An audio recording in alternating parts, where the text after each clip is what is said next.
खुल जाएंगे आपके सारे रास्ते। परीक्षा में सिलेक्शन ले तो सही, जीवन में सब होगा हासिल, तू सिलेक्शन की जिद पर अड़ तो सही।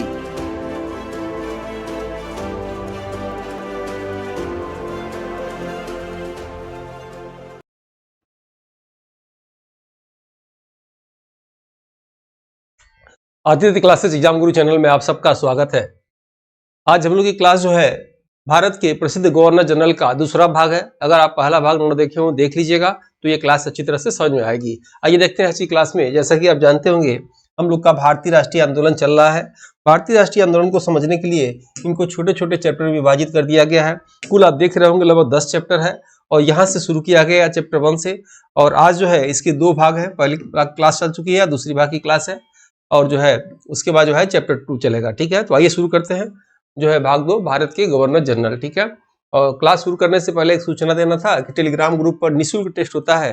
जो लोग कोर्स को परचेज कर चुके हैं वो लोग भी, जो लोग नहीं कर चुके हैं वो लोग भी जो है टेलीग्राम ग्रुप ज्वाइन कर लीजिए। और सुबह 8 बजे लगभग टेस्ट जाता है, तो प्रश्नों को हल करिए। डेली कुछ न कुछ आपको जो है जानकारी उससे बढ़ेगा। महत्वपूर्ण जो है और चुनिंदा प्रश्न उसमें दिए जाते हैं। ठीक है, आप उसके लिंक के लिए नंबर पे आप नंबर ले सकते हैं, लिंक टेलीग्राम का। ठीक है, आपको भेज दिया जाएगा। तो जैसा कि आप जानते होंगे ये 9वें नंबर के कैनिन के विषय में हम लोग पढ़ने जा रहे हैं। ये जो असिस्टेंट प्रोफेसर के जीएस पेपर है इसमें या भारत के प्रमुख गवर्नर जनरल में जो प्रश्न आते हैं वो जो क्लास लिया गया है साल भर को देखते हुए इसी से काम चल जाएंगे। इसके पहले आप देखे होंगे सबसे पहले हम लोग क्लास किए थे कि इसका जो है क्लाइव के विषय में पढ़ा गया था। क्लाइव ने प्लासी का युद्ध लड़ा था 1757 में। उन्होंने भारत में बंगाल में दैत्य शासन लगा दिया था। बंगाल में दैत्य शासन लगाने के बाद उनके विषय में एक और फैक्ट एग्जाम में आता है, उन्होंने इंग्लैंड में जाके आत्महत्या कर लिया था। उसके बाद हम लोग क्लास लिए थे वारेन हेस्टिंग के विषय में। वारेन हेस्टिंग को न्यायिक सेवा का जनक कहा जाता है। अरबी फारसी के विद्वान थे। उन्हीं के काल में 1773 में रेगुलेटिंग एक्ट आया और 1774 में 73 के रेगुलेटिंग एक्ट के तहत सुप्रीम कोर्ट की स्थापना कलकत्ता में किया गया। उसके प्रथम जज एलिजा इम्पे थे। ठीक है, ये आपको बताया गया था। उन्होंने एक राजा नंद कुमार को जो है गलत फांसी दिलवा दिया था। तो पहली बार पूरे भारत में जो है महाभियोग उनके ऊपर ब्रिटेन के संसद द्वारा लगाया गया था, याद रखिएगा। उसके बाद क्लास में लिए थे कार्नवालिस का। कार्नवालिस को पुलिस का जनक कहा जाता है, सील सेवा का जनक कहा जाता है। अस्थायी बंदोबस्त कार्नवालिस ने ही लाया था 1793 में, जो जमींदारों से संबंधित था, याद रखिएगा। आंग्ल जो है मैसूर तृतीय युद्ध हुआ था, इसमें श्रीरंगपट्टनम की संधि हुआ था और कार्नवालिस की समाधि गाजीपुर में है, ये हम लोग क्लास लिए थे। उसके बाद जो है वेल्जेली के विषय में पढ़े थे। वेल्जेली ने भारत में सहायक संधि किया था, सहायक संधि एचएमटी राज्यों के साथ। ठीक है, हैदराबाद मैसूर तंजौर राज्यों के साथ किया था। उसी के वेल्जेली के काल में ही 1799 में चतुर्थ आंग्ल मैसूर युद्ध हुआ था, जिसमें टीपू सुल्तान की मृत्यु हो गई थी, बताया गया था आपको। वेल्जेली ने प्रेस पर प्रतिबंध लगा दिया था और आगे चल के चार्ल्स मेटकाफ क्या करता है, प्रेस पर प्रतिबंध को हटा देता है। ठीक है, बंगाल का शेर वेल्जेली को कहा जाता है। उसके बाद हेस्टिंग के विषय में पढ़ेंगे। लॉर्ड हेस्टिंग कहा जाता है। लॉर्ड्स ऑफ हम लोग नहीं लगाएंगे, मैंने कल बताया भी था आपको। लॉर्ड्स ऑफ जहां भी लिखा हुआ उसे क्रॉस कर दीजिएगा। हेस्टिंग विषय में उन्होंने क्या पढ़े थे, उन्होंने पिंडारियों का दमन किया, मराठा संघ की स्थापना किया, प्रथम आंग्ल नेपाल युद्ध लड़ा और ठीक है काश्तकारी बंदोबस्त जो है भारत में हेस्टिंग द्वारा ही लाया गया था। उसके बाद विलियम बेटिंग के विषय में क्लास लिए थे। विलियम बेटिंग भारत के प्रथम जो है गवर्नर जनरल होते हैं। और बंगाल के प्रथम गवर्नर क्लाइव और बंगाल के प्रथम गवर्नर जनरल, जनरल सब जुड़ जाएगा तो कौन हो जाएंगे, वारेन हेस्टिंग। ये कल बताया गया था। विलियम बेटिंग कौन है, भारत के प्रथम गवर्नर जनरल, याद रखिएगा। विलियम बेटिंग ने राजा राम मोहन राय की सहायता से सती प्रथा को समाप्त किया, सिलीमैन की सहायता से ठगी प्रथा को समाप्त किया और मैकाले की सहायता से भारत में जो है पाश्चात्य विवाद को समाप्त किया। और भारत में अंग्रेजी शिक्षा के जनक मैकाले यहीं से कहे जाते हैं। ठीक है, मेडिकल कॉलेज की स्थापना किया था वेल्जेली ने, विलियम बेटिंग ने, कल बताया गया था आपको। नरबलि कांत किया था। सरकारी सेवा में भेदभाव की नीति को समाप्त किया था विलियम बेटिंग ने।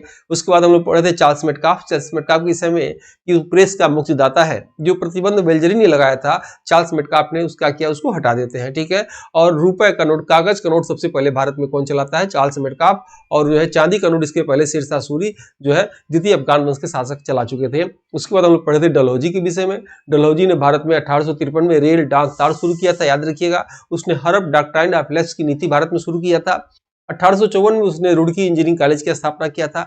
1854 में डलहौजी ने ही जो है वुड डिस्पैच लाया था, जिसे शिक्षा का मैग्ना कार्टा कहा जाता है, याद रखिएगा, ठीक है। और उसके बाद हम लोग कैनिन की क्लास करना था कल, ये हमने मौखिक आपको बता दिया। आज हम लोग पढ़ने जा रहे हैं कैनिन के विषय में, ठीक है। जो सन इंपॉर्टेंट है वहां हमने दे रखा है, आप सर याद रखिएगा। कैनिन के विषय में देखिएगा क्या प्रश्न आता है, जो अक्सर एग्जाम में आता है, उसकी चर्चा हम लोग यहाँ करेंगे। 1856 में इन्होंने विधवा पुनर्विवाह अधिनियम लाए थे, याद रखिएगा, विधवा पुनर्विवाह अधिनियम कैनिन 1856 में लाए थे। 1857 में प्रथम स्वतंत्रता संग्राम जो है कैनिन इन्हीं के काल में, यानी कैनिन के काल में होता है। 1857 में ही भारत में 3 विश्वविद्यालय खोले गए, जिनका क्रम बंबई, कलकत्ता और मद्रास विश्वविद्यालय है, और भारत के प्रथम वायसराय कैनिन है, याद रखिएगा। यह भी कहा जा सकता है कि भारत के अंतिम गवर्नर जनरल कौन है, तो कैनिन भी हो सकते हैं, क्योंकि यहां से वायसराय के पद होता है, पूरा आगे चल के गवर्नर जनरल के पद आ जाते हैं। तो जैसे कि कल बताए थे आपको कि भारत के आखिरी गवर्नर जनरल कौन है, माउंटबेटन है, और भारत के आखिरी और प्रथम जो है भारतीय गवर्नर जनरल सी राजगोपालाचारी हैं, याद रखिएगा, ठीक है। अभी आगे आ रहा है। कैनिन के विषय में कुछ और पॉइंट है जो यहाँ आप देख सकते हैं। कैनिन के समय आईपीसी भारतीय दंड संहिता आया था, याद रखिएगा। नेक्स्ट है भारतीय उच्च न्यायालय की स्थापना भारत परिषद अधिनियम 1861 के अंतर्गत कलकत्ता में, बंबई में, मद्रास में हुआ, और भारतीय असंतोष के परिणाम स्वरूप कंपनी का शासन समाप्त करके महारानी विक्टोरिया को भारत का सामग्री या शासिका घोषित किया गया, याद रखिएगा, रानी घोषित किया गया। चलिए कमेंट बॉक्स में बताइए, अभी पिछले वर्ष हाल में ही ब्रिटेन के किस महारानी का भी निधन हो गया, निधन होने के बाद जो है ब्रिटेन के महाराज कौन बने हैं, ये आप कमेंट बॉक्स में बताएंगे, ठीक है। नेक्स्ट आते हैं हम लोग कैनिन के बाद हम लोग पढ़ेंगे मेवो के विषय में, याद रखिएगा। मेवो भारत में प्रथम जनगणना 1872 में मेवो के काल में ही हुआ, याद रहे। नियमित जनगणना पूछेगा तो रिपन के समय, याद रखिएगा, नियमित जनगणना रिपन के समय, लेकिन भारत में प्रथम जनगणना 1872 में मेवो के काल में हुआ था, ठीक है। नियमित जनगणना के मतलब कि हर 10 वर्ष पे भारत में जनगणना होगी, ठीक है। वो 1881 में शुरू हुआ, याद रखिएगा। 2021 की जनगणना, यानी ऐसे चर्चा करते हैं 2011 की जो जनगणना हुई थी वो 15वीं जनगणना थी। भारत की प्रथम डिजिटल जनगणना 2021 की होनी है, वो जो है 16वें क्रम की है, आप याद रखिएगा। यहाँ आप देखेंगे मेवो कॉलेज अजमेर में राजकुमारों को पढ़ने के लिए इन्हीं के काल में खोला गया था, ठीक है। उसके बाद भारत के अंडमान में इनकी हत्या एक अफगान द्वारा चाकू मार के कर दी गई थी, ठीक है। नेक्स्ट है लिटन के विषय में देखेंगे, यानी यहाँ आप देखेंगे मेवो के विषय में 3 पॉइंट है, इंपॉर्टेंट है, जो एग्जाम में आता है उसकी हम चर्चा यहाँ कर रहे हैं।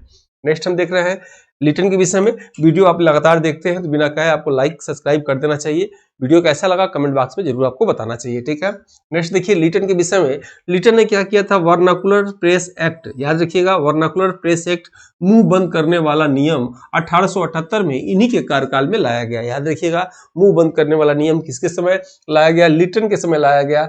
मुंह बंद करने वाले नियम का क्या था, वर्नाकुलर प्रेस एक्ट, प्रेस पर जो है प्रतिबंध लगाने के लिए। बताया थे आपको कि जो कुछ भी छापना हो, प्रिंटिंग प्रेस में पेपर में निकालना हो, उसको जो है इन लोगों को पहले ले आकर अंग्रेजों को पास कराना पड़ता था। जब ये ओके करते थे तभी वो छाप सकते थे, ठीक है।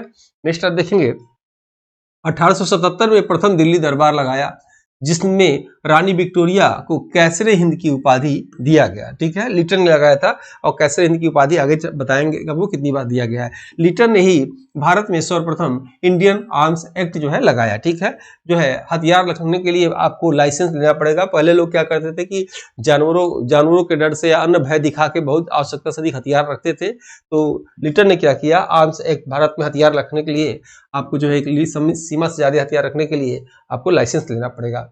नेक्स्ट देखेंगे 12वें क्रम के रिपन, याद देखिएगा, यहाँ हमने सन लिख दिया है और ये इंपॉर्टेंट है, पूछे जाते हैं। 1880 से 1884 के बीच में रिपन का कार्यकाल था। इनके विषय में आप देखेंगे कि भारत का सबसे लोकप्रिय गवर्नर रिपन जो है, याद रखिएगा, भारत के सबसे लोकप्रिय गवर्नर कौन है, रिपन है। गोपाल कृष्ण गोखले द्वारा कहा गया, कहीं किताबों में ये अलग दिया है, देख लीजिएगा आप। यानी भारत के सबसे लोकप्रिय गवर्नर कौन थे, रिपन थे, और गोपाल कृष्ण गोखले द्वारा कहा गया। भारत में सर्वप्रथम इन्हीं के कार्यकाल में 1881 में नियमित जनगणना का प्रारंभ हुआ, और 1881 में नियमित जनगणना मतलब हर 10 वर्ष पे आप देखते होंगे 81, 91 ऐसे करके 10 वर्ष जो है जनगणना होता है। लिटन द्वारा लागू वर्नाकुलर प्रेस एक्ट, जो लिटन ने इसके पहले ये लगा दिया था वर्नाकुलर प्रेस एक्ट, आप देख रहे होंगे। इस जो है एक्ट को या मुंह बंद करने वाले नियम को रिपन द्वारा खत्म कर दिया गया, समाप्त कर दिया गया। नेक्स्ट आप देखेंगे इल्बर्ट बिल विवाद रिपन के समय और 1881 में प्रथम कारखाना अधिनियम भी आया। ठीक है, प्रथम कारखाना अधिनियम 1881 में आया और इल्बर्ट बिल विवाद प्रसिद्ध विवाद है ये, और ये भी जो है आपको रिपन के समय आया। स्थानीय शासन या पंचायती व्यवस्था या नगरपालिका व्यवस्था के जनक रिपन को कहा जाता है। याद रखिएगा, नगरपालिका जो है और जो है पंचायत के जनक किसे कहा जाता है, रिपन को कहा जाता है। सेंसेक्स या शेयर बाजार प्रथम बार रिपन के समय प्रस्तावित किया गया। नेक्स्ट है स्कूल शिक्षा हेतु 1882 में हंटर आयोग, भारतीय शिक्षा आयोग जो है रिपन के काल में आया, रिपन के काल में आया, ये आप याद रखेंगे। नेक्स्ट आप देखेंगे ये टेलीग्राम ग्रुप पे आप चाहें तो जो है आप ज्वाइन ले सकते हैं, निःशुल्क टेस्ट होता है सुबह 8 बजे। ये व्हाट्सएप ग्रुप है, आपको इस बीच में जुड़ सकते हैं, सभी सूचनाएं इसमें दी जाती हैं। और ये टेस्ट पेपर है जिसके विषय में बताना चाहेंगे कि आपको सामान्य अध्ययन का कंप्लीट कम्बो पैक इसमें दिया जा रहा है। इसमें आपको सिलेबस के अनुसार ई पीडीएफ मिलेगा, उसी ई पीडीएफ पे वीडियो बना रहेगा, उसी वीडियो पे टेस्ट रहेगा और उसी टेस्ट पे फिर फाइनल टेस्ट रहेगा, तब जाके जीएस पेपर में 100% पूर्णता आएगी। याद रखिएगा, इस टेस्ट सीरीज में आपको क्या मिलेगा, ई पीडीएफ मिलेगा हिंदी इंग्लिश में 2014 से लेकर अब तक के साल भर पेपर मिलेंगे। रेगुलर इसमें प्रैक्टिस सेट सैकड़ों की संख्या मिलेगा। इसमें आपको पर डे की क्लासेस और सिलेबस अनुसार जो है वीडियो पीडीएफ और टेस्ट सीक्वेंस है। यूट्यूब पे सही वीडियो नहीं आते हैं, याद रखिएगा। टेस्ट सीरीज आपको मिलेगा सैकड़ों की संख्या में, टेस्ट के रूप में model paper, unit wise test, syllabus wise test रहेगा। और याद रखिएगा सबसे बड़ी बात, 9 बजे रात को पर डे टेस्ट होता है और आपको 9 बजे बाद टेस्ट देने का एक मौका मिलेगा, ताकि आपके यूपी में जितने भी आपकी क्या रैंक आ रही है जीएस में, इसके मौका आपको देखने को मिलेगा। इसका रेट जो है याद रखिएगा 1999 है, लेकिन अब 1299 रुपए में लगभग ये दिया जा रहा है। ठीक है, और ये बुक निकाली गई है 249 रुपये मात्र इसका रेट है। और ये 50 चैप्टर का नया बुक है। इसमें जो आप देखेंगे कुल यूनिट के 50 चैप्टर है, एक चैप्टर में 30 प्रश्न है, करंट अफेयर अपडेटेड है और सभी प्रतियोगी परीक्षाओं के लिए इसमें चुनिंदा प्रश्न है। जैसा कि आप बुक को दिखाना चाहें, ये बुक है, आप चाहें तो इसको ले सकते हैं। और इसमें जीएस के अति महत्वपूर्ण प्रश्न जो है दिए आ गया है। सिलेबस के अनुसार आप देख रहे होंगे ये 50 चैप्टर है, हर चैप्टर में जो है 30 क्वेश्चन दिए गए हैं, हर क्वेश्चन के नीचे चैप्टर के नीचे यहाँ आंसर दिया गया है और सभी जो है टेस्टेड प्रश्न और बिल्कुल अपडेटेड किए गए हैं। ठीक है, इसके लिए आप चाहें तो ये जो नंबर आप देख रहे हैं, इस नंबर पे फॉर बुक लिख सकते हैं, लिंक भेज दिया जा सकता है। आप इसी नंबर पे फॉर टेस्ट लिख सकते हैं, या जो भी टेलीग्राम की लिंक चाहिए आप भेज सकते हैं, आपको टीम द्वारा भेज दिया जाएगा। और ये आप देख रहे हैं ये सिलेबस है, बिल्कुल सिलेबस के अनुसार बुक को तैयार किया गया है। ये 50 चैप्टर आप देख रहे होंगे, 50 चैप्टर के जो है इसी के अनुसार तैयार किए गए हैं। आइए देखते हैं क्लास आगे की क्लास है कर्जन के विषय में। कर्जन के विषय में क्या हम लोग जानेंगे कि भारतीय विश्वविद्यालय अधिनियम 1904 में कर्जन के समय आया। ठीक है, 1904 में भारतीय विश्वविद्यालय अधिनियम 19 में आया। कर्जन ने 16 अक्टूबर 1905 को बंगाल विभाजन या बंग भंग किया था। ठीक है, नेक्स्ट है रेलवे बोर्ड, पुलिस आयोग, अकाल आयोग, सिंचाई विभाग का गठन, पुरातन सर्वेक्षण विभाग का गठन जो है कर्जन के समय हुआ था। ठीक है, जो भारत में याद रखिएगा पूछ सकता है कि पुलिस आयोग किसके समय, पुलिस के जनक तो कार्नवालिस से बताए थे आपको। रेलवे बोर्ड, रेलवे भारत में कौन चलाया था, डलहौजी ने चला था, याद रखिएगा। यहाँ बोर्ड की बात हो रही है, रेलवे बोर्ड, पुलिस आयोग, अकाल आयोग, सिंचाई विभाग का गठन, पुरातत्व सर्वेक्षण का गठन जो है इसी कर्जन के काल में हुआ था। और बंगाल विभाजन पूछेगा तो 16 अक्टूबर 1905 को बंगाल विभाजन हुआ था। बंगाल विभाजन रद्द किसने किया, तो रद्द 1911 में हुआ। हार्डिंग नीति के समय याद रखिएगा बंगाल विभाजन को रद्द किया गया, ये भी आप याद रखिएगा, एग्जाम में आता है, ये डेट याद रखिएगा 16 अक्टूबर 1905 को हुआ था। और विश्वविद्यालय अधिनियम 1904 में। नेक्स्ट आप देख रहे होंगे प्राचीन स्मारक परीक्षण अधिनियम कर्जन के समय लाया गया। नेक्स्ट आप देखेंगे हार्डिंग नीति। हार्डिंग नीति का कार्यकाल याद रखिएगा 1910 से 1916 के बीच। ठीक है, 1910 से 1916 के बीच हार्डिंग ने क्या काम किया था, देखेंगे आप। दूसरा दिल्ली दरबार 1991 में। ठीक है, 1991 में जो है, नहीं ये गलत हो जाएगा, सॉरी, यहाँ दूसरा दिल्ली दरबार याद रखिएगा 1911 में। ठीक है, 1911 में ब्रिटिश राजकुमार जॉर्ज पंचम, ठीक है, जॉर्ज पंचम, यहाँ 1911 लिख दीजिए। ठीक है, जॉर्ज पंचम व राजकुमारी मैरी के स्वागत में लगाया गया। ठीक है, नेक्स्ट है दूसरा पॉइंट, बंगाल का विभाजन या बंग भंग 1911 में रद्द कर दिया गया, हार्डिंग नीति के द्वारा कर दिया गया। ठीक है, भारत की राजधानी कलकत्ता से दिल्ली परिवर्तित की घोषणा 1911 में हो गई। याद रखिएगा, यहाँ एक प्रश्न आता है, रिटन प्रश्न है, प्रश्न अगर आपके एग्जाम में आ जाए कि भारत की राजधानी कलकत्ता से दिल्ली की घोषणा कब हुआ, तो 1911 लगाइएगा। लेकिन कब कर दिया गया, ये प्रश्न दे कि भारत की राजधानी कलकत्ता से दिल्ली कब कर दिया गया, तो 1912 लगाइएगा। ठीक वैसे ही जैसे साइमन कमीशन जो है भारत आया, उसकी स्थापना तो 27 में हुआ था, भारत आया 28। यहाँ भी कंफ्यूजन होता है, ठीक है, प्रश्नों को लेकर। यहाँ देखेंगे कि लेकिन याद रहे 1912 में भारत की राजधानी कलकत्ता से दिल्ली परिवर्तित किया गया। नेक्स्ट पॉइंट आप देखेंगे, हार्डिंग नीति के ऊपर 1912 में बम फेंका गया, जिसे दिल्ली बम कांड के नाम से जाना जाता है। हार्डिंग द्वितीय के कार्यकाल में ही 4 अगस्त 1914 को प्रथम विश्व युद्ध हुआ था, यह आप याद रखेंगे। महात्मा गांधी 9 जनवरी 1915 को दक्षिण अफ्रीका से भारत इन्हीं के कार्यकाल में लौटे थे। इरविन के विषय में चर्चा करेंगे। 1926 से 1931 के बीच में इनका कार्यकाल था। आप देखेंगे राष्ट्रपति भवन में रहने वाले भारत के प्रथम गवर्नर जनरल, याद रखिएगा। और साइमन कमीशन की नियुक्ति 1927 में, जैसा कि आपने चर्चा किया था, साइमन कमीशन की नियुक्ति 1927 में और भारत में आगमन 1928 में इन्हीं के कार्यकाल में होता है। नेक्स्ट आप देखेंगे नेहरू रिपोर्ट 1928 में आया, मोतीलाल नेहरू ने दिया था, ठीक है। नेहरू रिपोर्ट कब आया, ये एग्जाम में आता है। नेहरू रिपोर्ट कब आया, तो 1928 में आया। किसने दिया था, तो मोतीलाल नेहरू ने दिया था, याद रखिएगा। और किसके कार्यकाल में आया, तो रिपन के कार्यकाल में आया, ये आप याद रखेंगे, इंपॉर्टेंट है, ये अक्सर आता है एग्जाम में। शारदा विधेयक अधिनियम 1929 में आया, ये आप याद रखेंगे। इस अधिनियम को बाल विवाह निरोध के नाम से जो है भी जाना जाते हैं। इस अधिनियम में शादी करने की उम्र लड़कियों की 14 वर्ष तथा लड़कों का 18 वर्ष तय किया गया, ठीक है। वो तो बाद में फिर 21-18 कर दिया गया, लेकिन पूछता क्या है आपके एग्जाम में, शारदा विधेयक अधिनियम कब आया, क्या आंसर देंगे, 1929 में आया। इसमें शादी करने की लड़कों की उम्र कितना थी, तो लड़कियों का 14 वर्ष और लड़कों का 18 वर्ष, यही ज्यादा पूछा जाता है, ठीक है। नेक्स्ट आप देखेंगे गांधी इरविन, याद रखेंगे गांधी इरविन समझौता 5 मार्च 1931 को हुआ था। नेक्स्ट है माउंटबेटन और भारत के अंतिम गवर्नर जनरल, याद रखिएगा। या इसी को घुमा के ऐसे पूछ दे कि स्वतंत्र भारत का प्रथम अंग्रेज गवर्नर जनरल या भारत के अंतिम गवर्नर जनरल कौन थे, तो माउंटबेटन थे, आप याद रखिएगा। सी राजगोपालचारी के विषय में आप याद रखेंगे। स्वतंत्र भारत के प्रथम और अंतिम गवर्नर जनरल, याद रखिएगा। स्वतंत्र भारत के प्रथम और अंतिम गवर्नर जनरल कौन है, सी राजगोपालचारी, इन्हें राजा जी के नाम से भी जाना जाता है। और स्वतंत्र भारत के अंतिम, ये भारतीय अगर पूछेगा, देखिएगा स्वतंत्र भारत के प्रथम और अंतिम, भारतीय शब्द जुड़ा हुआ है यहाँ, भारतीय शब्द। जैसे पूछा जाता है कि भारतीय राष्ट्रीय कांग्रेस की प्रथम महिला अध्यक्ष, तब तो एनी बेसेंट हो जाएंगे, लेकिन उसी में पूछ दे कि भारतीय राष्ट्रीय कांग्रेस की प्रथम भारतीय महिला अध्यक्ष, तो सरोजनी नायडू हो जाएंगी, ठीक है। तो यहाँ भारतीय शब्द लिखा है तो सी राजगोपालचारी, ठीक है, और यहाँ भारतीय ने लिखा है तो माउंटबेटन।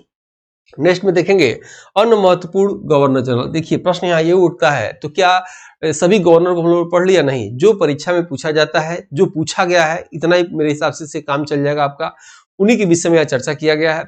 तो कुछ और भी गवर्नर जनरल थे जिनको हम लोगों ने स्किप कर दिया था, जो एक लाइन में आपका कवर हो जाएगा, ठीक है। तो ये बिल्कुल ऐसे याद रखिएगा। आपके एग्जाम में क्या पूछेगा कि प्रथम स्वतंत्रता संग्राम यानी 1857, याद रखिएगा।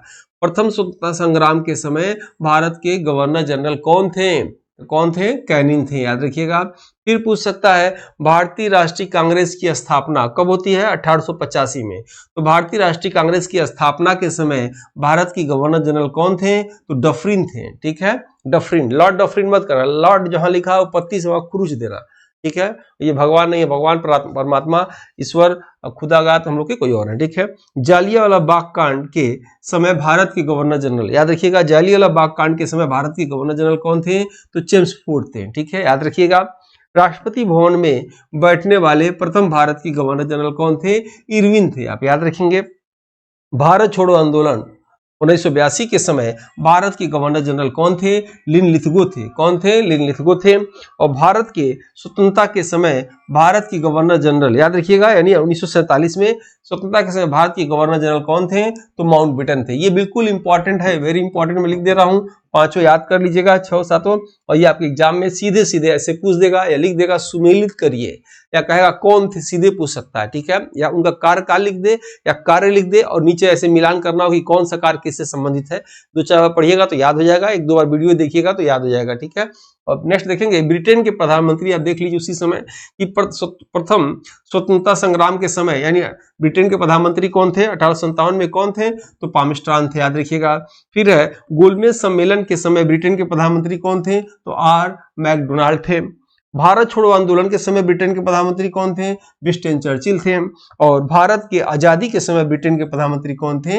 एटली थे। ठीक है, वीडियो अगर जैसे कि आपने देखा ये चैप्टर हम लोगों ने समाप्त कर दिया और हम लोग नेक्स्ट क्लास में चैप्टर 2 की क्लास लेंगे 1857 की क्रांति। ठीक है, और वीडियो आपको अच्छा लग रहा हो तो लाइक सब्सक्राइब जरूर करिएगा।